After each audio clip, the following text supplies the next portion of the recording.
आईने हिंदी के एक नए एपिसोड में आपका स्वागत है। इस वीडियो में हम बात करने वाले हैं इंडियन एयरफोर्स की मजबूरी और एचएएल के असली चेहरे के बारे में। यहाँ पर मेरा इंटेंशन गलत नहीं है, पूरा मामला आगे क्या है आप समझ जाएंगे। देखिए, भारत की सबसे महत्वपूर्ण फाइटर जेट परियोजना तेजस मार्क 1 अल्फा, जिसे भारतीय वायुसेना की भविष्य की रीढ़ की हड्डी माना जा रहा है, अब वो एक बहुत ही महत्वपूर्ण मोड़ पर, या यूँ कह लें अब एक बहुत ही महत्वपूर्ण चरण में पहुंच चुकी है। बेसिकली भारतीय वायुसेना इस फाइटर जेट को कुछ अधूरी क्षमताओं के साथ भी स्वीकार कर सकती है। अब ऐसी जो रिपोर्ट्स हैं आना शुरू हो गई है। तो क्या हिंदुस्तान एरोनॉटिक्स लिमिटेड की देरी और इंजन सप्लाई की समस्या ने इंडियन एयरफोर्स को समझौता करने पर मजबूर कर दिया है? और आखिर ऐसा कौन सा सिस्टम है जो अभी तक पूरी तरीके से तैयार नहीं है और एचएएल उसके बारे में बातें छुपा रही थी और इंडियन एयरफोर्स ने अपनी जांच के दौरान उस झूठ को पकड़ा है? आज के इस वीडियो में हम विस्तार से समझेंगे मार्क 1 अल्फा की मौजूदा स्थिति को, इलेक्ट्रॉनिक वॉरफेयर ऑटोमेशन का मामला क्या है उसको लेकर हम बात करेंगे, इंडियन एयरफोर्स आखिरकार क्यों जल्दी से जल्दी इन जेट्स को चाहती है, एचएएल और जनरल इलेक्ट्रिक एविएशन की इंजन सप्लाई की समस्या क्या है और इसका भारत के एयर पावर पर क्या असर पड़ रहा है, इसको भी हम डिस्कस करेंगे। तो बने रहिए वीडियो के अंत तक। शुरुआत में बात करते हैं तेजस मार्क 1 अल्फा की। तेजस मार्क 1 अल्फा आप सब जानते हैं कि फिलहाल एलसीए का सबसे एडवांस इटरेशन है, जिसे इंडियन एयरफोर्स के लिए विकसित किया गया है। अगर मैं ये कह दूं कि ये सिर्फ एक अपग्रेडेड तेजस है तो मैं गलत हूं, बल्कि ये भारतीय वायुसेना की ज़रूरतों को ध्यान में रखकर डिज़ाइन किया गया एक आधुनिक 4.5 जनरेशन का फाइटर जेट है। मार्क 1 अल्फा में बहुत सारे सुधार किए गए हैं, जैसे कि इसमें इंडिजिनस एसर रडार को इंक्लूड किया गया है, एडवांस इलेक्ट्रॉनिक वॉरफेयर स्वीट जोड़े गए हैं, beyond visual range combat capability add करी गई है और इसमें जो मिसाइल कैपेबिलिटी है वो भी काफ़ी बेहतर है। इसके अलावा इसमें बेहतर मेंटेनेबिलिटी, डिजिटल फ्लाइट इन्हेंसमेंट्स और ज़्यादा अधिक जो ऑपरेशनल फ्लेक्सिबिलिटी है वो ऐड करी गई है। यानी ये जेट पुराने मिग 21 और कुछ जैगुआर स्क्वाड्रंस की जगह लेने के लिए उपयुक्त ऑप्शन बन चुका है। लेकिन इंडियन एयरफोर्स की चिंता थोड़ी अलग है। देखिए, इंडियन एयरफोर्स तेजस मार्क 1 अल्फा को पसंद बहुत ज़्यादा करती है और ये विमान उनके लिए महत्वपूर्ण भी है। तो यहाँ पर देरी हो क्यों रही है? असल में भारतीय वायुसेना इस समय एक गंभीर समस्या का सामना कर रही है। वायुसेना के फाइटर स्क्वाड्रन लगातार कम होते जा रहे हैं। जहां पर इंडियन एयरफोर्स को लगभग 42 स्क्वाड्रन की जरूरत है, तो वही वर्तमान में संख्या लगभग 30 के आसपास बताई जा रही है। मिग 21 जैसे पुराने विमान रिटायर हो रहे हैं, लेकिन उनकी जगह लेने वाले जो नए जेट है वो पर्याप्त संख्या में शामिल नहीं हो पा रहे हैं, या यूँ कह ले कि अभी तैयार नहीं है। और यही कारण है कि इंडियन एयरफोर्स अब तेजी से नए लड़ाकू विमान चाहती है।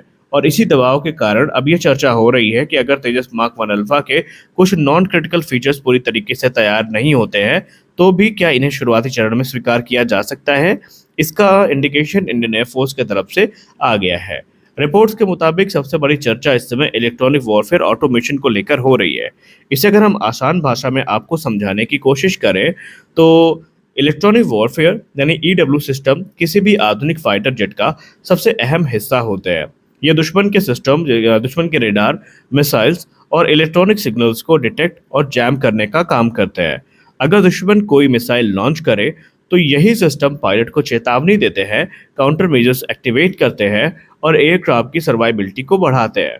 तो तेजस मार्क 1 अल्फा में एडवांस इलेक्ट्रॉनिक वॉरफेयर स्वीट लगाया जा रहा है, लेकिन रिपोर्ट्स के मुताबिक उसकी फुल ऑटोमेशन अभी तक पूरी तरीके से मैच्योर नहीं हुई है। यानी कुछ फंक्शंस अभी पायलट को मैनुअल तरीके से संभालने पड़ सकते हैं। अब ये क्या खतरनाक है, आइए इसके बारे में भी जान लेते हैं, ताकि आप इंडियन एयरफोर्स की समस्या को और ज़्यादा बारीकी से समझ सके। देखिए, अब आइए बात करते हैं कि क्या ये वाकई खतरनाक है या इसको इग्नोर किया जा सकता है। अब कई लोगों के मन में सवाल होगा कि क्या अधूरी ऑटोमेशन के साथ फाइटर जेट लेना खतरनाक होगा? तो इसका जवाब थोड़ा कॉम्प्लेक्स है। रिपोर्ट्स के मुताबिक इंडियन एयरफोर्स केवल उन्हीं जेट्स को स्वीकारेगी जिनकी कोर कॉम्बैट कैपेबिलिटी पूरी तरीके से ऑपरेशनल हो, जैसे कि रेडार प्रॉपरली काम कर रहा हो, वेपन इंटीग्रेशन सही हो, मिसाइल कैपेबिलिटी उपलब्ध हो, बेसिक इलेक्ट्रॉनिक वॉरफेयर प्रोटेक्शन मौजूद हो। लेकिन अगर कुछ एडवांस ऑटोमेशन फीचर्स बाकी हैं तो उन्हें बाद में सॉफ्टवेयर अपग्रेड्स के जरिए जोड़ा जा सकता है। असल में दुनिया के कई देशों में फाइटर जेट्स को इंक्रीमेंटल अपग्रेड्स के साथ शामिल किया जाता है। यानी पहले एयरक्राफ्ट सर्विस में आते हैं, फिर समय समय पर उनके सॉफ्टवेयर और सिस्टम अपग्रेड्स किए जाते हैं। अगर इलेक्ट्रॉनिक वॉरफेयर ऑटोमेशन पूरी तरीके से तैयार नहीं हुआ तो शुरुआती समय में पायलट को कुछ फंक्शंस खुद मैनेज करने पड़ सकते हैं, जैसे कि थ्रेट को प्रायोरिटाइज करना, काउंटर मेजर्स का सिलेक्शन या कुछ डिफेंसिव जो रिस्पॉन्सेज है, इनको पायलट को खुद मैनेज करना पड़ेगा। हालांकि पुराने जनरेशन के एयरक्राफ्ट में यह प्रक्रिया सामान्य थी, यानी ये कोई असंभव स्थिति नहीं है। लेकिन मॉडर्न फाइटर जेट में ऑटोमेशन पायलट का वर्कलोड कम करने के लिए बेहद ज़रूरी माना जाता है। अब बात करते हैं हिंदुस्तान एरोनॉटिक्स लिमिटेड और उससे जुड़ी चुनौतियों की।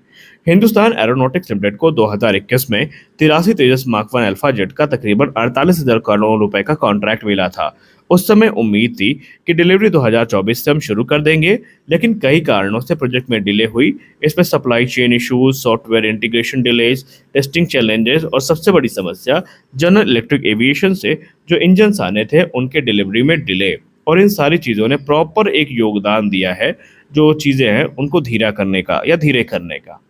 तेजस मार्क 1 अल्फा में अमेरिकी जनरल इलेक्ट्रिक F404 इंजन का इस्तेमाल किया जाता है, लेकिन इन इंजन की सप्लाई समय पर नहीं हो पाई और यही एचएएल के प्रोडक्शन स्केड्यूल को प्रभावित करने वाली सबसे बड़ी वजहों में से एक थे। ध्यान देने वाली बात यह है कि फाइटर एयरक्राफ्ट का प्रोडक्शन सिर्फ एयरफ्रेम बनाने तक सीमित नहीं होता। अगर इंजन समय पर नहीं मिले हैं तो फिर पूरी असेंबली लाइन जो है वो प्रभावित हो सकती है, यानी तैयार एयरक्राफ्ट भी फाइनल डिलीवरी तक नहीं पहुंच पाता है। इसके बाद बारी आती है ASQR की। ASQR को लेकर हम सबने बहुत सारी बातें सुनी है।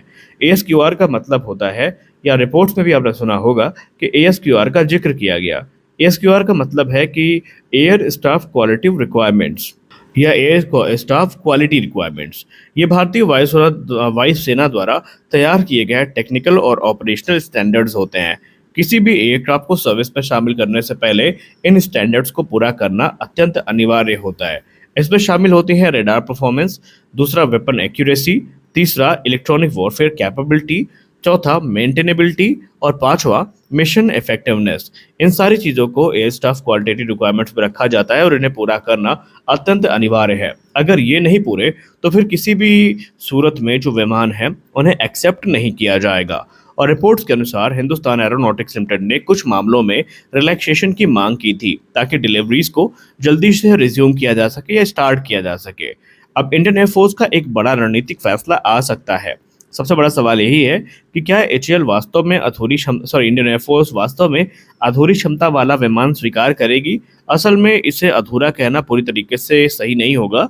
अगर एयरक्राफ्ट कॉम्बैट रेडी है और उसके कोर सिस्टम ऑपरेशनल है तो इंडियन एयरफोर्स उसे लिमिटेड इनिशियल कैपेबिलिटी के साथ जो है वो शामिल कर सकती है और बाद में सॉफ्टवेयर अपडेट्स, ऑटोमेशन इन्हेंसमेंट्स और इलेक्ट्रॉनिक वॉरफेयर इंप्रूवमेंट्स और नए फीचर्स को जोड़ करके चीज़ों को सही किया जा सकता है। ये रणनीति इसलिए अपनाई जा सकती है क्योंकि वर्तमान में इंडियन एयरफोर्स को एयरक्राफ्ट की ज़रूरत है और इस समय ये एयरक्राफ्ट तैयार है लेकिन इन्हें डिलीवर नहीं किया जा रहा है। तो कुल मिलाकर के हम ये देख सकते हैं आने वाले भविष्य में कि कुछ रिलैक्सेशन के साथ इंडियन एयरफोर्स इन विमानों को स्वीकार सकती है। तो कुल मिलाकर स्थिति यह है कि भारतीय वायुसेना तेजी से स्क्वाड्रन स्ट्रेंथ बढ़ाना चाहती है, लेकिन मार्क 1 अल्फा को लेकर इंडियन एयरफोर्स का फोकस अब परफेक्ट एयरक्राफ्ट से ज़्यादा ऑपरेशनल एयरक्राफ्ट पर दिखाई दे रहा है। तो आगे देखते हैं क्या होता है। तो इस वीडियो में बस इतना ही, मिलते हैं अगले वीडियो में, तब तक के लिए जय हिंद।